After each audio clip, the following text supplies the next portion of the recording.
Elhamdülillahi Rabbil alemin.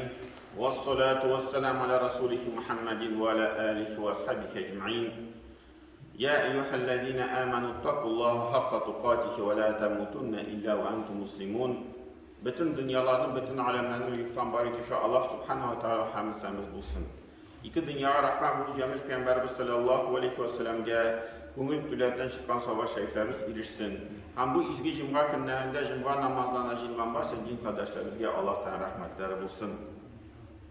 Инде җәмәгать менә бу көннәрдә шулай кешеләр сорап торалар, ничек микән бу менә шул вакыйгаларга карарга, дин ягыннан ничек инде теге үзебезне тотарга. Һәм инде җәмәгать монда иң беренчедән şul sabırlık durumda istati targa ki. İndi alimlerin şunday sözü var, kişinin tırmışı iki türlü buladı. Birinci de o jingillikte, ikinci ağırlıkta. Hem jingillik vakitinde de şükür itirge tiyişli. İndi ağırlık vakitinde sabır itirge tiyilek. Hem sabırlıkın hükmü vacip olup durar. Allah Teala Kur'an'da aytdı: "Ve li rabbike fasbir." Allah Teala rizalığı için sabır et. Hem Allah Teala şöyle Kur'an'da bize nasadi: "Ve la nabluwannakum bi şey'in minel havfi ve'l-cu'i ve naqsin minel amvali ve'l-anfusi ve's-semarat." Hiç şüphesiz de Allah Teala da hiç şüphesiz. Bakara suresinin 155. ayette hiç şüphesiz de Allah Teala. Bir günde şük yok. Her bir kişinin Allah Teala bir tege ölüş bilen sınıyor. Nese bilen sınıyor? Birinciden korku bilen. Bu kişiye bugün günde korku kumullarına girdi. Nişik miken, nişik tırmışımız kilip çıkan iken, kaya kilip çıkavaz miken bu tırmış bilen deyip, kişi kumullarına bir korku girdi. Ve cu'i. Şulayı bir Allah Teala bir ölüşünün şul açlık bilen, açlıkның bir ölüşü bilen sının deyil. Ve naqsi minel amvali. Hem de sizin malınızını deyil, kimiten deyil, malınızını kimiten. Ezeyten malınızını. Hem şulay bir kimiten nefislerini. Nefisler kimiti nesal? Ulu. Ya kişi üze ulgen halde, şundaki avurgan halde, ya bir tuğanı vafat bula, şunu bilen sınır diyor Allah Teala. Ve-semerat, hem demin sizin şu riziklarınızını, semerat yani uğraşlıklarını kimitendir. Hem şu Allah Teala sana haş, mena şundi beleler kile, şundi ağırlıklar durmuşuzga kile, mında bir nindi şık yok, bir nindi mında tege iskerme yok. Onlar Allah Teala ite ve beşşiri sabiri. Hem de sabır bulgan kişilerge şatlık turunda haber et. Onlarga şatlıklı haberlerini eriştir sabır bulgan kişilerge. Onların devamında Allah Teala şunun ikinci ayette ayette اَلَّذ۪ينَ اِذَا أَصَابَتْهُمْ مُصِيبَةٌ قَالُوا اِنَّ لِلّٰهِ وَاِنَّ اِلَيْهِ رَجِعُونَ. Sabır kişiler kimsin Allah? Niçin sabır kuyunerge tiyiştirmiştir? Allah Teala anlatma bile, o şundi kişiler, bir sabır kişiler kim? Onlarga bir şundi ağırlık, bir sınav kilse, onlar aytaylar, inne lillahi ve inne ileyhi raciun. Biz Allah Teala'ya ışanabız, Allah Teala bizni bu dünyaya getirdi, hem biz Allah Teala yanına bu dünyadan gideceğiz. Bütün bizning tege variantlar yok. Bu dünyada biz vakıtlaşa, hem bizning ahirgi şul turmuşning dünyanın neticesi biz Allah Teala qoshina basacağız. Mana sabırlıkның birinci adamı, birinci ko'rinishi mana şul Allah Teala turunda unutmam.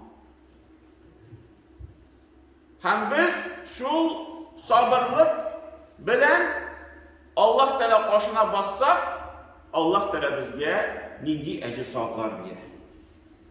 Hem şunun turunda Allah Teala aytadi 3. oyatda, Baqara surasining 157. oyat kelib chiqar. Ulaika alayhim salavatun min rabbihim. Hem ana şu kişilerge deyil. Allah Teala'nın, onların Rabbilerinin salavatı bulaşardır. Ve rahme, hem de Allah Teala'nın rahmeti bulaşardır şundi kişilerge. Ve ulaike humul muhtedun. Hem şu kişilerdi, onlar doğru yoldan barışar. Sabırlık bilen yaşayan kişiler şu doğru yoldan barışar. Hem Peygamberimiz sallallahu aleyhi ve sellem bir hadisinde etti, dürüstlükte bir savabının kulemi, sınavının kulemine qaraydı. Sınav zorrak bulgan sayın, savabı da artar. Kimdir malından 1000 so'm yo'g'alta hissasidan tushib qoladi. Kimningdir 2 milyon yo'g'ala. Bir anda iyi yurti yanıpmı, maşinası yanıpmı? Heminde şunlar savabı da 2 tirisha bo'ladi. 1000 yo'g'algan kişinin 1 tiri savab bo'ladi, 2 milyon yo'g'algan kişinin 2 tiri savab bo'ladi. Hem şuna göre Allah Teala şu söz, Peygamber sallallahu aleyhi ve sellem şu sözünü aytdı. Ecir savabının kulemi şu sınavının kulemine qarab biriler.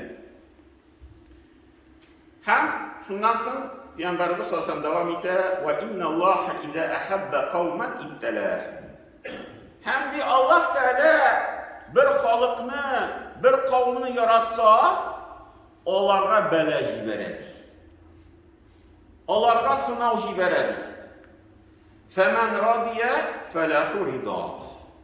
Hem de kim şu beleni, ağırlıkını, rizalık bilen kabul etse, bu Allah da jibergen nese, Allah da bütün nese hakim etüşü, bütün nese Allah da qaramağında riza, kişi riza. Şul di, o kişiye Allah'tan rizalığı bular. وَمَنْ سَخِتَ فَلَهُ السَّخِتِ. Hem kim aşulansa, niçin bana bu kildi? Mindi şundu yaxşı kişi, niçin Allah Teala'nın jiberdi?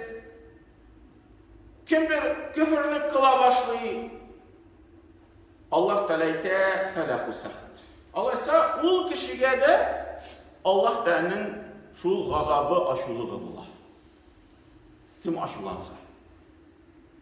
Hem de cemaat, bu vakıgalar bizge nesatan iske düşüre kıyamet gününün yakına yok. Peygamberimiz sallallahu aleyhi ve sellem aytdı, kıyamet günü gelmez, şu tigi bütün dünyada bir suğuş bulmuşa. Bir suğuş bulmuşa. Bir zor suğuş, alem suğuşu diye aytar. Hem de bugünkü günde bizim şu günlerde yaşayız, kaygılı, hasretli günlerde hemen şu cemaat bizge iske düşüre tuttalı, bu kıyamet günün galameti tugilmeyken. Kıyamet günü bütünle bit yakınaydı indi olaysa. Bu kıyamet günü galameti bulsa, kıyamet günü bütünle yakınaydı indi. Hem biz şu kıyametke nişik ezir mi yok mu? Bizim tırmışımız diriz yakka bara mı yok mu? Onun turunda da uylanıp kalırga gerek. Şulay bir kişi fikir etken kişi niçin bir bağlarını tabarga gerek? Niçin bağlar tabarga gerek? Eğer de tırmış şundi ağır bulsa. Kıyamet günü aldığından tırmışımız ağırayıp bara. Fitneler kuvveye, ulüler, uturuler kuvveye. Ağır bular tırmış. Hem bu Müslüman kişi namazı kişi niçinsin? Alaysa bağlarını tabarga. Hazır bağlarını tababız da Allah şimdi bir ağır halde yaşayacaklar. Ağır tırmışta yaşayacaklar. Lakin cemaat biz alay kararga tiyiş değil. Biz bağlarını tababız rahat tırmış için değil. Rahat tırmışta yaşasınlar, bu dünyada zor yurtlarda yaşasınlar, bu dünyada zor maşinalarda yersinler. Yok. Bizning en birinchidan biz şu işini işleyimiz, bağlarını tababız Allah'ta kuşkan için. Hem bizning tapkan bağlar nindi tırmışta yaşasa, ul Allah'ta yazgan tırmış bulalarga. Hem bu tırmışta yaşa, Allah eğer de bizde karaganda da tam da Allah tırmışta yaşasak, yaşasalar, onlarga belki cennetke kürü jingilrek bulur, bizge qaraganda. Çünkü bizim ahir maksatımız o kıyamet günü. Bu dünya tügül. Şuna göre Peygamber Efendimiz sallallahu aleyhi ve sellem, eğer de kıyamet günü kilip jitse, hem birinizin kulunuzda şu bir usimlik bulsa, uturta turgan usimlik, bir ağaçның butağı, şu ağaçны uturtup bitiririz. Nindi manası var? Kıyamet günü başlandı. Hazır bitinsin, bunda bütün usimlikler, bitinsin yukka çıkar. Bu bir usimlikni uturtuğunun manası var. Onun savabı var cemaat. Kıyamet günü kildi, lakin onun savabı kala kişiye. Eğer faydası kalmıyor, o üstüneşek, onun bir neyde fayda bulmayacak, lakin bu uturtkan kişiye savabı bular. Mina mında da şolacağım ben. Mina tigi bu turmuşluğuna kurip, mina bu turmuşun işine kaygırtıp, mina şundi fikirler bizden kungilibizde bularga tiyiş değil. Mina niçin bu izgilikni işlerge, niçin tigi izgilikni işlerge, onun bir neyde faydası yok, onun var bir neyde neticesi bulmayacak, alay tigi turmuşka qarga kiretmiyor. En birinciden biz şu kıyamet günü gözlüğünden qarayız.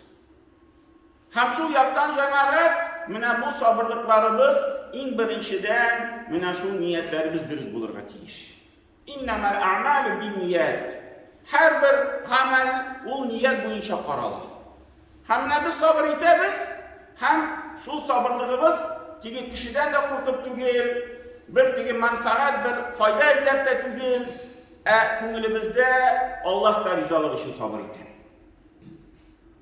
O vakitte şu sevaplarga Allah bilse biz erişebiz, hem Allah da nasip etsin bu vakıgalarını, hasretlerini şu sabırlıklar bilen ötkerirge, hem şu sabırlıklarının ecri sevaplarına erişirge. Barakallahu lana ve lakum fi kulli razim nefana ve iyyakum bil ayati ve zikril hakim innehu huve cevabul kerim ve samiyul dua.